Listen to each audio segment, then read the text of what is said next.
അഭിപ്രായ വ്യത്യാസങ്ങൾ തർക്കത്തിന് ഇടവരുത്തരുതെന്ന് UDF convener Adoor Prakash. എല്ലാവരെയും കേൾക്കാൻ തയ്യാറാണെന്നും ചുമതലയേറ്റ ശേഷം അടൂർ പ്രകാശ് പറഞ്ഞു.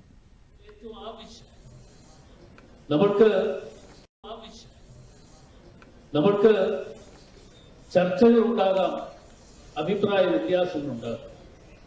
ആ അഭിപ്രായ വ്യത്യാസങ്ങൾ ഭിന്നതയിലേക്ക് പോകുവാൻ വേണ്ടിയല്ല, എല്ലാവരെയും കൂട്ടിയോജിപ്പിച്ചുകൊണ്ട് പോകുന്ന ഒരു നല്ല പ്രവർത്തനങ്ങൾക്ക് നമുക്ക് രൂപം കൊടുക്കണം. അതുതന്നെയായിരിക്കണം നമ്മുടെ ലക്ഷ്യം. എന്റെ മുമ്പിൽ ഇരിക്കുന്ന എല്ലാവരും നേതാക്കന്മാരാണ്. നേതാക്കന്മാർ എന്നുള്ള നിലയിൽ നിങ്ങൾക്ക് ഏവർക്കും ഏതവസരത്തിൽ എന്നെ നിയന്ത്രിക്കാം, എന്നോട് കാര്യങ്ങൾ പറയാം, നിങ്ങളുടെ കാര്യങ്ങൾ കേൾക്കാൻ ഞാൻ തയ്യാറാണ്. തീർച്ചയായും നിങ്ങളോടൊപ്പം നിന്നുകൊണ്ട് പ്രവർത്തിക്കുവാൻ ഒരു പോരാട്ടം നടത്തും.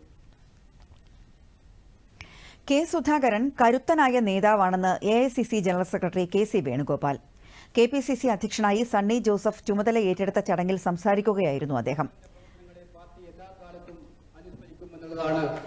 നമുക്കിവിടെ സൂചിപ്പിക്കാനായിട്ടുള്ളത്. അതുകൊണ്ട് തന്നെയാണ് അദ്ദേഹം സ്ഥാനം ഒഴിയുമ്പോൾ അദ്ദേഹത്തിന് കോൺഗ്രസ് പ്രവർത്തക സമിതിയിലെ സ്ഥിരം ക്ഷണിതാവ് എന്ന പദവി നൽകാൻ അഖിലേന്ത്യാ കോൺഗ്രസ് കമ്മിറ്റി തീരുമാനിക്കുകയും ചെയ്തു. സണ്ണി ജോസഫ് മുഖവിരകൾ ആവശ്യമില്ലാത്ത നേതാവാണ്. എനിക്കറിയാം, വളരെ കൊച്ചുനാളിലെ പയ്യന്നൂർ കോളേജിലെ കേരള വിദ്യാർത്ഥി യൂണിയന്റെ പ്രവർത്തകനായി പ്രവർത്തിക്കുന്ന കാലം തൊട്ട് എനിക്കറിയാവുന്ന നേതാവാണ് ശ്രീ സണ്ണി ജോസഫ്. സൗമ്യൻ, മൃദു സമീപനക്കാരൻ, പക്ഷെ ആശയങ്ങളിലും നിലപാടുകളിലും അടിയുറച്ചു നിൽക്കുന്ന ധീരനായ പോരാളി. ഇതാണ് അഡ്വക്കേറ്റ് സണ്ണി ജോസഫ്.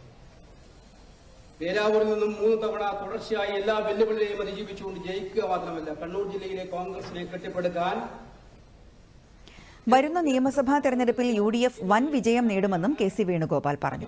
കോൺഗ്രസ് കമ്മിറ്റി കേരളത്തിന്റെ പുതിയ പ്രസിഡന്റായി ചുമതല ഏറ്റെടുത്തിരിക്കുന്ന സണ്ണി ആ ചുമതല ഭംഗിയായി നിർവഹിക്കുമെന്നുള്ള കാര്യത്തിൽ തികഞ്ഞ ആത്മവിശ്വാസമുണ്ട് നമുക്കെല്ലാവർക്കും.